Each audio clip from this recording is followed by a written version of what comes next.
Sabarimala master plan ഏറെക്കാലമായിട്ട് ചർച്ച ചെയ്തുകൊണ്ടിരിക്കുന്ന ഒരു കാര്യമാണ്. ഇത്തവണത്തെ ബജറ്റിൽ ശബരിമലയെ തിരുപ്പതി മാതൃകയിൽ വികസിപ്പിക്കുമെന്നൊക്കെ പറഞ്ഞിട്ടുണ്ട്. എനിക്ക് തോന്നിയിട്ടുള്ളൊരു കാര്യം, ഈ സന്നിധാനത്തിലെ പരിമിതമായിട്ടുള്ള സൗകര്യങ്ങൾ എന്ന് പറഞ്ഞാൽ അവിടെ ഡെവലപ്മെൻറ്റിനും ചില പരിമിതികളുണ്ട്, ഒരു പരിധിയിൽ കൂടുതൽ സാധ്യമല്ല. അതേസമയത്ത് നമ്മുടെ രാജ്യത്ത് ഇപ്പോൾ വൈഷ്ണവദേവി പോലെയുള്ള തീർത്ഥാടന ക്ഷേത്രങ്ങളുണ്ട്. അവിടെ വൈഷ്ണവദേവിയിൽ ഇതേപോലത്തെയുള്ള പരിമിതികളുണ്ട്. അപ്പോൾ അവിടെ താഴെയുള്ള കാട്ടറയിലാണ് എല്ലാ സൗകര്യങ്ങളും ചെയ്യുന്നത്.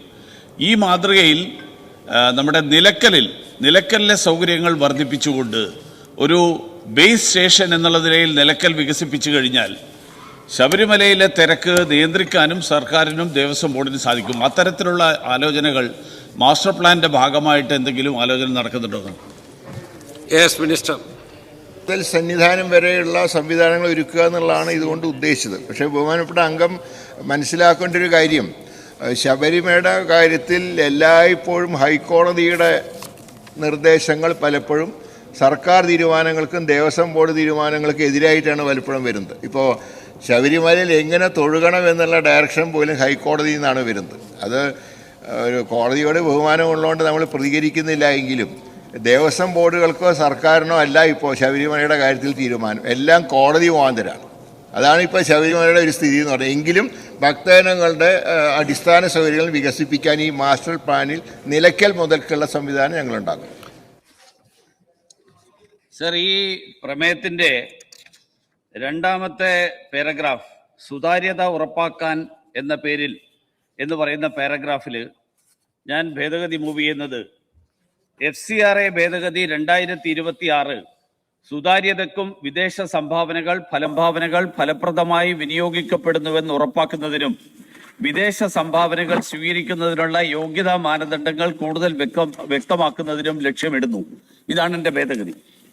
രണ്ടാമത്തെ ഭേദഗതി, ഈ സ്വീകരിക്കുന്ന വിദേശ ഫണ്ടിൻ്റെ എന്ന് തുടങ്ങുന്ന നാലാമത്തെ ഖണ്ഡിക, അതിന് ഞാൻ സജസ്റ്റ് ചെയ്യുന്ന ഭേദഗതി, പ്രവർത്തനരഹിതമായ NGOകൾ FCRA ലൈസൻസ് നിലനിർത്തുന്നതിന് 2 സാമ്പത്തിക വർഷങ്ങളിലായി വിദേശ സംഭാവനയായി ലഭിച്ച തുകയിൽ 10 ലക്ഷം രൂപയെങ്കിലും ചെലവഴിച്ചിരിക്കണം എന്ന മാനദണ്ഡം വിദേശ പണം രാജ്യവിരുദ്ധ പ്രവർത്തനങ്ങൾക്ക് ഉപയോഗിക്കുന്നില്ല എന്നുറപ്പാക്കും. മൂന്നാമത്തെ ഭേദഗതി, മതപരിവർത്തന ശ്രമങ്ങൾ എന്ന് പറയുന്ന ഈ പ്രമേയത്തിന്റെ അവസാനത്തതിന്റെ തൊട്ടു മുമ്പത്തെ ഖണ്ഡികയാണ്. ആ ഖണ്ഡിക ഞാൻ ഭേദഗതി നിർദ്ദേശിക്കുന്നത് മതപരിവർത്തനം ലക്ഷ്യമിട്ടുള്ള പ്രവർത്തനങ്ങളെ വ്യക്തമായി ഒഴിവാക്കിയതിലൂടെ ആദിവാസി പിന്നാക്ക വിഭാഗങ്ങളുടെ അവകാശങ്ങൾ സംരക്ഷിക്കപ്പെടുന്നു എന്നുറപ്പാക്കുന്നു. നാലാമത്തെ ഭേദഗതി ആയതിനാൽ പിൻവലിക്കണം എന്ന് പറയുന്ന ആ പ്രമേയത്തിലെ പരാമർശത്തിന് പകരം ഇന്ത്യൻ പാർലമെന്റ് ഭൂരിപക്ഷാഭിപ്രായ പ്രകാരം പാസാക്കിയ നിയമത്തിനെതിരെ ഒരു നിയമസഭ രാഷ്ട്രീയ ലക്ഷ്യം വെച്ച് പ്രമേയം പാസാക്കുന്നത് രാജ്യത്തിന്റെ ഫെഡറൽ തത്വങ്ങൾക്ക് വിരുദ്ധമാണ്. ഈ 4 ഭേദഗതികൾ ഞാൻ മൂവ് ചെയ്യാം. 2026 ജൂൺ 24 സഭ അംഗീകരിച്ച കാര്യോപദേശക സമിതി റിപ്പോർട്ടിന്റെ അടിസ്ഥാനത്തിലാണ് ഇന്ന് ധനകാര്യ ബിൽ സഭയിൽ അവതരിപ്പിച്ച് പരിഗണനയ്ക്ക് എടുക്കുന്നത്. BSc കാര്യോപദേശക സമിതി റിപ്പോർട്ട് സഭ അംഗീകരിക്കുന്ന അവസരത്തിൽ യാതൊരു ഭേദഗതി നിർദ്ദേശവും ബഹുമാനപ്പെട്ട അംഗം ഉന്നയിച്ചിട്ടില്ല. അതിനാൽ നിലവിൽ ഒരു ക്രമപ്രശ്നം ഉന്നയിക്കുന്നതിന് ഒരു പ്രസക്തിയില്ല. BScയിൽ ഇതിനകത്ത് ഒരംഗം പോലും, BScയിൽ പങ്കെടുത്ത ഒരു അംഗം പോലും, ബഹുമാനപ്പെട്ട പ്രതിപക്ഷ നേതാക്കന്മാർ ഉൾപ്പെടെയുള്ള ആളുകൾ, പാർട്ടി നേതാക്കൾ ഉൾപ്പെടെയുള്ള ആളുകൾ പങ്കെടുത്ത BSc ആണ് തീരുമാനിക്കുന്നത്. BSc അവിടെ നിന്ന് ശബ്ദം ഉണ്ടാക്കില്ല. BSc ആണ് തീരുമാനിക്കുന്നത്. BSc ആണ് തീരുമാനിച്ചത്. ഭരണഘടനാപരമായും നിയമസഭാ നടപടി ചട്ടങ്ങൾ അനുസരിച്ചും ആവശ്യമായ എല്ലാ നടപടിക്രമങ്ങളും പാലിച്ചാണ് ധനകാര്യ ബില്ല് സഭയിൽ അവതരിപ്പിക്കുന്നത്. ബില്ലിലെ 3-5 വകുപ്പുകൾ സർക്കാർ ഗസറ്റ് വിജ്ഞാപനം വഴി നിശ്ചയിക്കുന്ന തീയതിയിൽ പ്രാബല്യത്തിൽ വരുമെന്ന് വ്യവസ്ഥ ചെയ്തിട്ടുള്ളതിൽ യാതൊരു നിയമപ്രശ്നവുമില്ല. സമാനമായ വ്യവസ്ഥകൾ കഴിഞ്ഞ സർക്കാരിന്റെ കാലത്ത് അദ്ദേഹം തന്നെ പൈലറ്റ് ചെയ്ത 2022-23 വർഷങ്ങളിലെ ധനകാര്യ ബില്ലിലും 2024 ടാക്സേഷൻ ലോസ് അമെന്റ്മെന്റ് ബില്ലിലും ഉൾപ്പെടുത്തിയിട്ടുണ്ട്. അത് മറ്റേ ബാർഗൈനിങ് ആയിരുന്നോ? നോട്ടിഫിക്കേഷൻ വെച്ചിട്ട് കൊടുത്തിട്ട് അല്ലല്ല ഞാൻ സംസാരിക്കട്ടെ. അങ്ങേക്ക് ഞാൻ വഴങ്ങുന്നില്ല. ഇതേ നോട്ടിഫിക്കേഷൻ അതേ ബില്ലിൽ ഉൾപ്പെടുത്തിയിട്ടുണ്ട്. അല്ല ബഹളം ഉണ്ടാക്കല്ലേ, ഞാനല്ലേ സംസാരിക്കുന്നത്, മനസ്സിലായ? സമാനമായ വ്യവസ്ഥകള് ഇദ്ദേഹം പൈലറ്റ് ചെയ്ത ബില്ല് തന്നെ ഉണ്ട് ഇവിടെ. ഓൺ റെക്കോർഡ് അന്ന് പൈലറ്റ് ചെയ്ത ബില്ലിലുണ്ട് ഈ സംഭവം. ഇതേപോലെ തന്നെ ഈ നോട്ടിഫിക്കേഷൻ വെച്ചിരിക്കുന്നത് ഇതേ വ്യവസ്ഥകൾ വെച്ചുകൊണ്ടുള്ള ബില്ല് അത് പൈലറ്റ് ചെയ്ത് അത് പാസ്സാക്കി കഴിഞ്ഞിട്ട് ഇവിടെ ലീഗൽ ഒബ്ജക്ഷൻ ആണെന്ന് പറയും. രാഷ്ട്രീയം പറയണത് ആരോപണം പറയണമെങ്കിൽ മറ്റേ ഇതിൽ പറഞ്ഞോ, ചർച്ച ചെയ്യുമ്പോൾ പറഞ്ഞോ, ഞാൻ മറുപടി പറഞ്ഞോളാം. ലീഗൽ ഒബ്ജക്ഷന്റെ മറവിൽ ഒരു ലീഗൽ ഒബ്ജക്ഷൻ സാർ ഇത് നിലനിൽക്കുന്നതല്ല.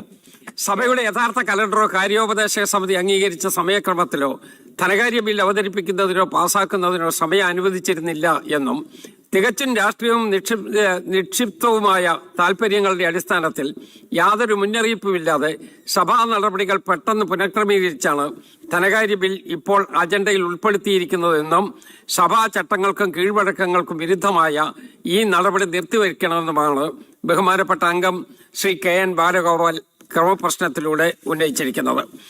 ഒന്നാം സമ്മേളനത്തിന്റെ കലണ്ടറിൽ ധനകാര്യ ബിൽ ഉൾപ്പെടുത്തിയിരുന്നില്ല എന്നത് വാസ്തവമാണ്. 2026 ജൂൺ 23 ചേർന്ന കാര്യോപദേശക സമിതി യോഗം 2026 ജൂലൈ 1 ധനകാര്യ 3-ാം നമ്പർ ബില്ലിന്റെ അവതരണത്തിനും ബിൽ പരിഗണനയ്ക്ക് എടുക്കണമെന്നുള്ള ഉപക്ഷേപത്തിനും അനന്തര ഘട്ടങ്ങൾക്കുമായി 2 മണിക്കൂർ വിനിയോഗിക്കണമെന്നും ഇക്കാര്യത്തിനായി നിയമസഭാ നടപടിക്രമവും കാര്യനിർവഹണവും സംബന്ധിച്ച ചട്ടങ്ങളിലെ 76(1) താൽക്കാലികമായി സസ്പെൻഡ് ചെയ്യണമെന്നും ശുപാർശ ചെയ്തിരുന്നു. ഈ ശുപാർശ ഉൾക്കൊള്ളുന്ന സമിതിയുടെ 2ാമത്തെ റിപ്പോർട്ട് ജൂൺ 24-ാം തീയതി സഭയിൽ സമർപ്പിക്കുകയും സഭ പ്രസ്തുത റിപ്പോർട്ട് അംഗീകരിക്കുകയും ചെയ്തിട്ടുണ്ട്. ഈ സാഹചര്യത്തിൽ കാര്യോപദേശക സമിതി അംഗീകരിച്ച സമയക്രമത്തിൽ ഈ ബിൽ ഉൾക്കൊള്ളിച്ചിട്ടില്ല എന്ന അംഗത്തിന്റെ ക്രമപ്രശ്നം വസ്തുതാപരമല്ല. അതിനാൽ ക്രമപ്രശ്നം തള്ളുന്നു. ഞാൻ ഈ ധനബില്ലിനെ എതിർക്കുകയാണ്. കാരണം ഇവിടെ ഇന്നിപ്പോ ഈ ധനബില്ലിൽ പ്രധാനമായിട്ട് നികുതികളാണ് ധനബില്ലിന്റെ ഏറ്റവും പ്രധാനപ്പെട്ട വിഷയം. ഈ നികുതി ഇവിടെ അവതരിപ്പിക്കുമ്പോൾ ഇത് സർക്കാർ തീരുമാനമെടുത്തിട്ടില്ല എന്നുള്ള ഒരു മുൻകൂർ ജാമ്യം കൂടി എടുത്തുകൊണ്ടാണ് മുഖ്യമന്ത്രി ഈ ബില്ലിനെ അവതരിപ്പിച്ചിട്ടുള്ളത്.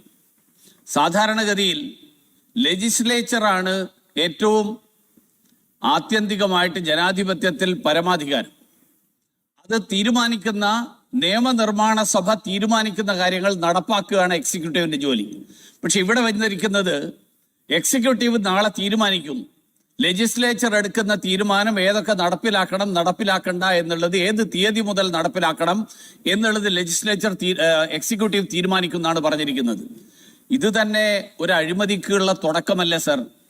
കാരണം കഴിഞ്ഞ സർക്കാരിന്റെ കാലത്ത് നമ്മൾ കേട്ടിട്ടുള്ള ഒരു ഇതാണ്, സിൽവർ ലൈൻ വരും കേട്ടോ. ഇപ്പോ അടുത്ത ഈ സർക്കാരിന്റെ കാലത്ത് ഇപ്പോ വന്നിരിക്കുന്നത് ബക്കാടി വരും കേട്ടോ. ഇത് സമാനമായിട്ടുള്ള 2 കാര്യങ്ങളാണ്. ഇവിടെ നടന്ന ചർച്ച, ഇവിടെ നടന്ന തർക്കം, ഈ തർക്കം വളരെ വ്യക്തമായിട്ട് സൂചിപ്പിക്കുന്നത് അതാണ്. കാരണം നിയമനിർമ്മാണ സഭയുടെ അധികാരങ്ങൾ, ആ അധികാരങ്ങൾ സർക്കാർ കൈയടക്കി വെക്കുന്ന ഒരു സാഹചര്യം, ഭരണഘടനാ തത്വങ്ങളുടെ നഗ്നമായിട്ടുള്ള ലംഘനം, ഭരണഘടനയെ നാഴികക്ക് 40 വട്ടം ഭരണഘടനാ തത്വങ്ങൾ ഉയർത്തിപ്പിടിക്കുന്ന അഖിലേന്ത്യാ നേതാക്കന്മാരാണ് അപ്പുറത്തിരിക്കുന്ന UDFന്റെ നേതാക്കന്മാർ. പക്ഷേ ഇവിടെ അതിന്റെ നഗ്നമായിട്ടുള്ള ലംഘനമാണ് നടക്കുന്നത്. സർ, ഇത് ആരെ സന്തോഷിപ്പിക്കാനാണ്? എന്തായിരുന്നു ഈ തിടുക്കം? ഇത് കഴിഞ്ഞിട്ട് എല്ലാ ചർച്ചയും കഴിഞ്ഞിട്ട് നികുതി ചുമത്തിയാൽ പോരായിരുന്നോ? ഈ നഗ്നമായിട്ടുള്ള ഭരണഘടനാ തത്വങ്ങളുടെ ലംഘനം, ആ ലംഘനം നടത്തിക്കൊണ്ട് ഈ നികുതി അടിച്ചേൽപ്പിക്കുന്ന ഈ സമീപനത്തെ, ഈ നിയമനിർമ്മാണത്തെ ഞാൻ എതിർക്കുകയാണ്. അതുകൊണ്ട് ഈ ധനകാര്യ ബില്ലിനെ എതിർത്തുകൊണ്ട് ഞാൻ അവസാനിപ്പിക്കുന്നു. നമസ്കാരം.